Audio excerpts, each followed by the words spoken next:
speech, let me call upon our speech evaluator, Toastmaster Sri Devi, to read out the speech objectives. Thank you, distinguished Toastmaster Satish Menon. Today, Umamaheswari is going to attempt her Level 2 Project 1, Understanding Your Leadership Style. So the purpose of this project is for the member to identify his or her primary leadership style or styles.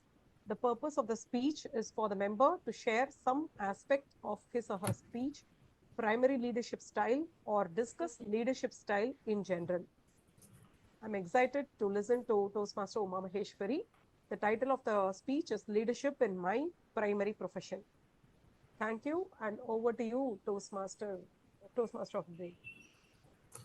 Thank you, Toastmaster Sri Devi. So, Toastmaster Umamaheswari, the virtual stage is all yours.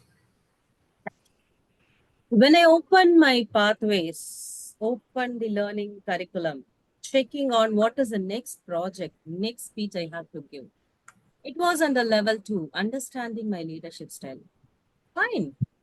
I have managed 5 projects, close to 5 projects when I worked in an IT company. I've served as a VP for a term, president for a term, doing my own business now, taking care of a hospital and a hospitality service industry. I can able to find my leadership style and give a speech for 5 minutes. Not a big deal, right?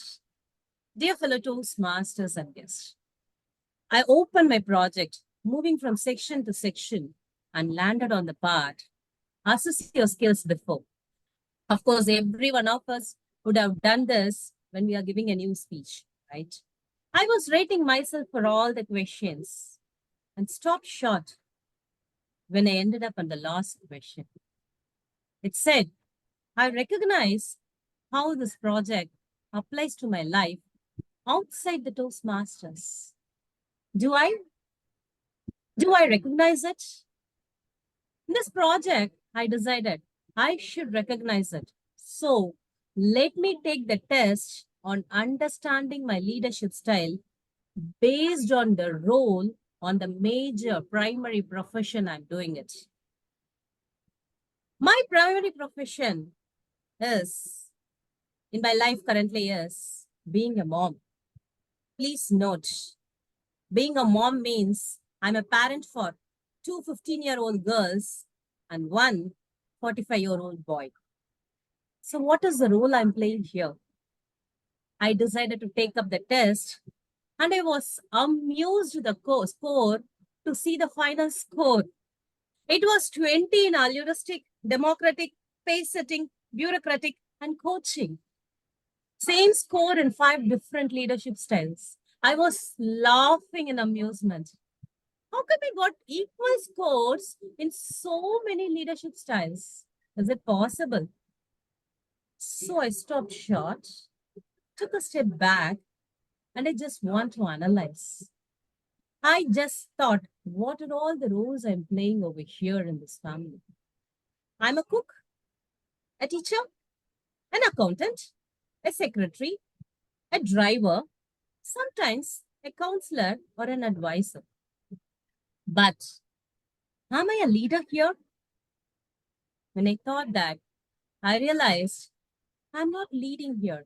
I'm simply managing my role, managing my family, not leading it.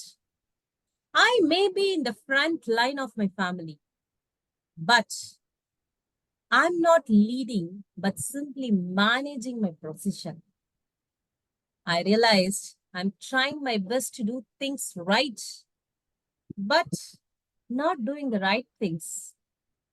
And then I just want to know what's the difference between the management and leadership. Management is what and when, what to do and when to do. But leadership is why and how. I realized I'm not answering the questions, the right questions, why I should do this and how I should do this. I may be an altruistic leader because I actively listen to all my home members with empathy. Democracy plays a role because I want all my family to participate in any occasion. Everyone should have a hand in to be a happy family. Pace setting comes into picture as I always want to be an example mother for my daughters. Bureaucratic leadership pops up as I establish and enforce rules every day for everyone. Coaching becomes more and more important as I am now encountering my two teenage daughters. But what I understood is we are trying to become a great leader with or without efforts outside our home. But we still struggle to become a good leader or express our leadership skills inside our home. Why? We want our kids to be independent, but we try to micromanage their efforts because we want them to be successful, perfect, get great names in their life. We want our kids to handle crisis. Instead of guiding them, we direct them to handle crisis.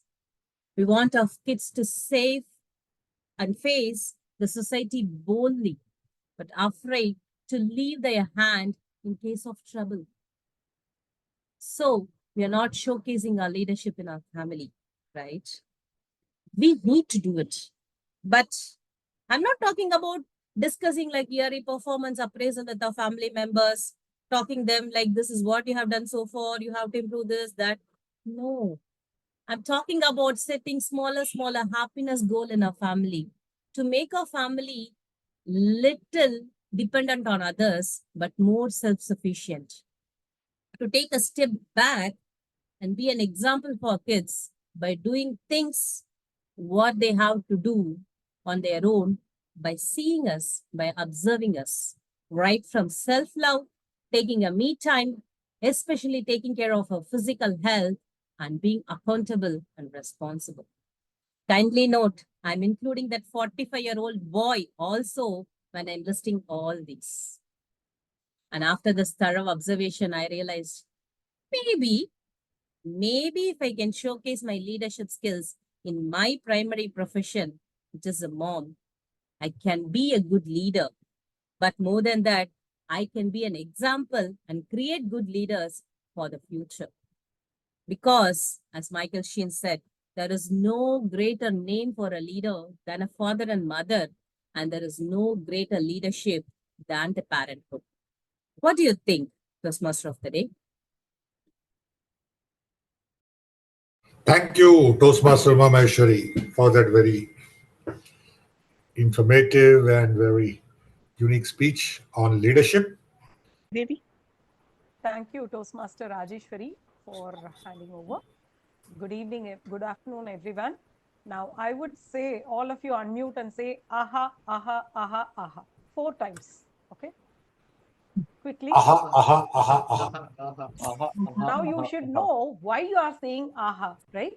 So let me explain that to you. First aha is for the well-structured speech of Toastmaster Umamaheswari. Wonderful job on structuring the speech in an interesting way.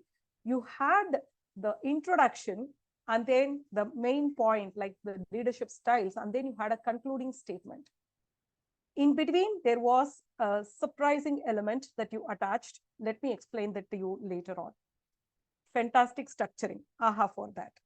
The introduction was amazing. When the Toastmaster of the Day introduced you, I was quite amazed.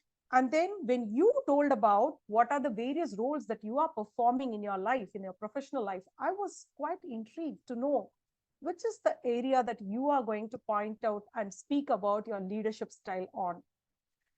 As you are in a plethora of field, the title of the project jeopardized me to think which is your profession as such.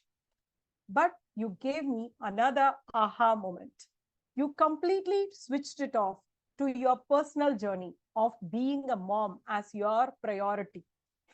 That was another aha moment that I had in your speech. So listening to your introduction, I also got another message, a subliminal message. Grammarian, please note.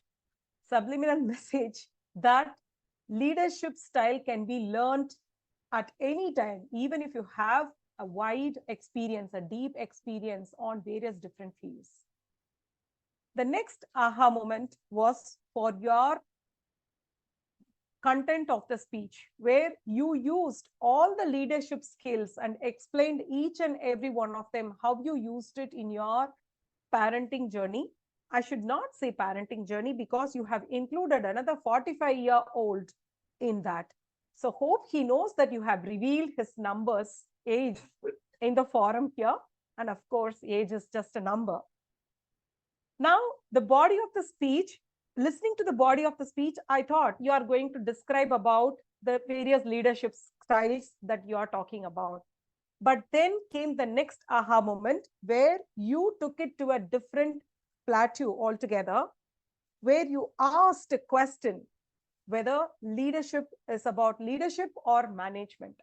And excellently, you gave a beautiful analogy of the questions what and why to, sorry, what and